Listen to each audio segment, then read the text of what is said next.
মোৰ মৰমৰ ছাত্ৰ ছাত্ৰীসকল, কৰোনা ভাইৰাছৰ বাবে আমাৰ অসমৰ সকলো বিদ্যালয় বন্ধ ৰাখিছে।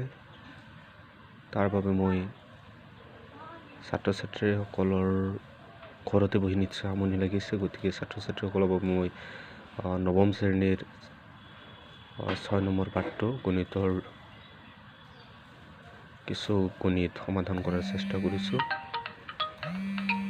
6.1ৰ প্ৰথম প্ৰশ্নটো আছিল চিত্ৰ 6.13ত দিয়া আছে তোমালোকৰ এ বি আৰু চি ডি দুডাল ৰেখাই অ বিন্দুত কটায়টো কৰিছে। যদি এ অ চি কোণ প্লাছ বি অ ই কোণ ইকুৱেল 70 ডিগ্ৰী হয় আৰু বি অ ডি কোণ ইকুৱেল 40 ডিগ্ৰী হয়, তেন্তে বি অ ই আৰু প্ৰত্যাৱৰ্তী চি অ ই নিৰ্ণয় কৰা। এই গণিতটো সমাধান কৰিব লাগিব। আমি পোনপটীয়াকৈ আমি চিত্ৰলৈ গৈছোঁ। এতিয়া প্ৰথম কথাটো হ'ল এ অ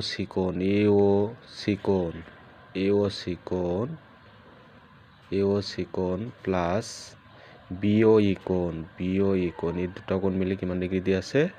70 ডিগ্ৰী দি আছে।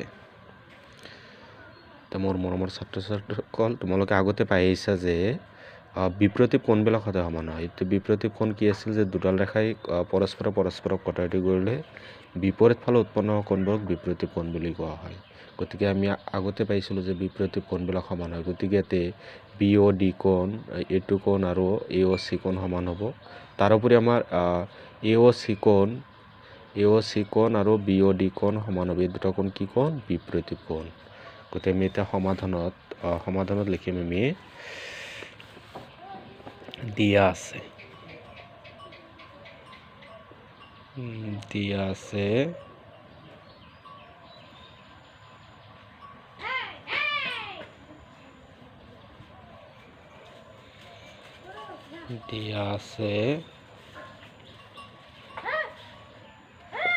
এ অ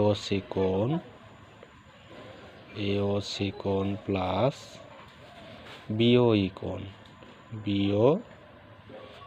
ইকুৱেল দিয়া আছে 70 ডিগ্ৰী। যিহেতু এ অ চি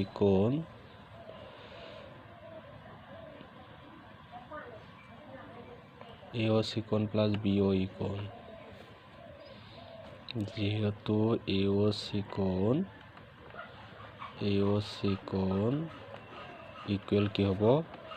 বি অ ডি কোণ, বিপৰীত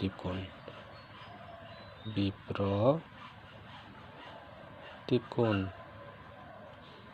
আমি কি পাইছোঁ? বিপৰীত কোণ বুলি পাইছোঁ। এতেকে এ অ চি কোণ ইকুৱেল কিমান হ'ব? বি অ ডি কোণ ইকুৱেল যিহেতু 40 ডিগ্ৰী দি আছে, গতিকে এ অ চি কোণ ইকুৱেল 40 ডিগ্ৰী হ'ব। বি অ ডি কোণ কিমান দি আছে প্ৰশ্নটোত? বি অ ডি কোণ ইকুৱেল 40 ডিগ্ৰী দি আছে, গতিকে এ অ চি কোণ ইকুৱেল 40 হ'ব। এতেকে এ অ চি কোণ প্লাছ বি অ ই কোণ ইকুৱেল 70 ইমপ্লাইজ এ অ চি হ'ল 40 প্লাছ বি অ ই কোণ ইকুৱেল 70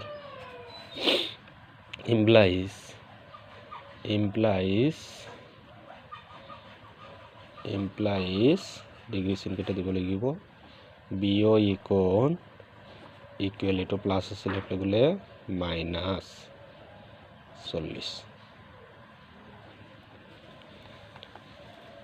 বি অ ই কোণ ইকুৱেল কিমান পালোঁ? 30 ডিগ্ৰী পালোঁ। অৰ্থাৎ বি অ ই কোণ ইকুৱেল কিমান ডিগ্ৰী হ'ব? 30 ডিগ্ৰী। এইটো বি অ ই কোণ। এতিয়া যিহেতু এ বি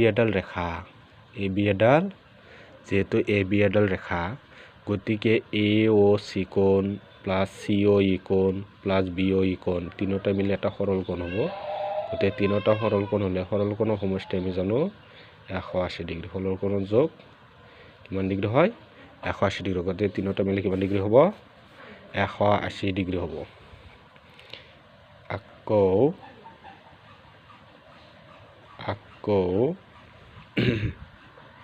আকৌ AOC কোণ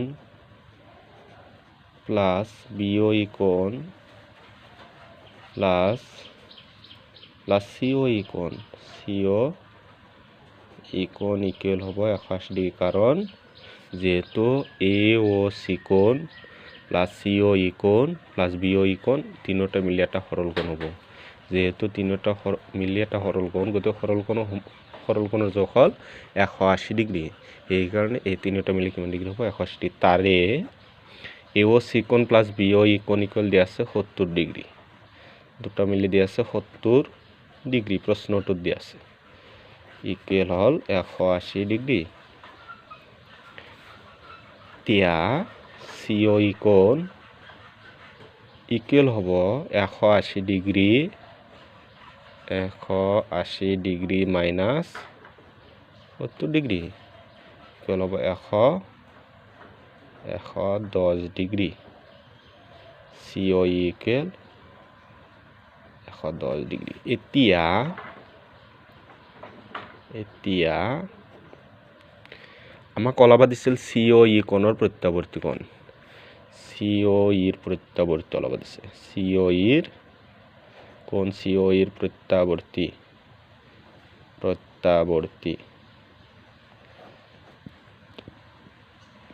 মোৰ ছাত্ৰ-ছাত্ৰীসকল, তোমালোকৰ প্ৰত্যাৱৰ্তী কোণটো ক্লাছ 7ত পাই আহিছিলা।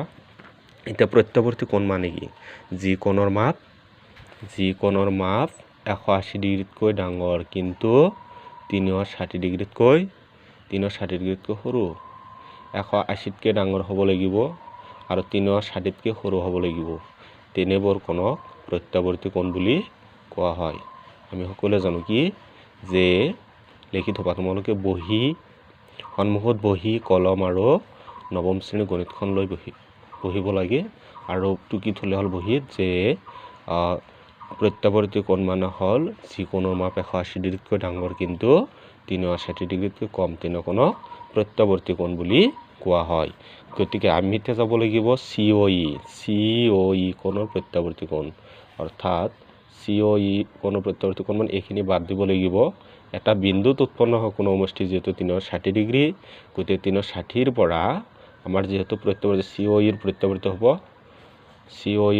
হ'ব ইয়াৰ পৰা এইখিনিলৈকে।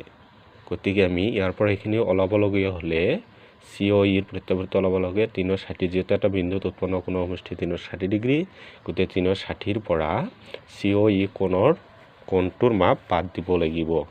গতিকে আমি এতিয়া লিখিব লাগিব 360 ডিগ্ৰী মাইনাছ COE কোণ। 360 ডিগ্ৰী মাইনাছ COE হ'ল 110 ডিগ্ৰী। এতিয়া বিয়োগ কৰিলে হ'ব 0।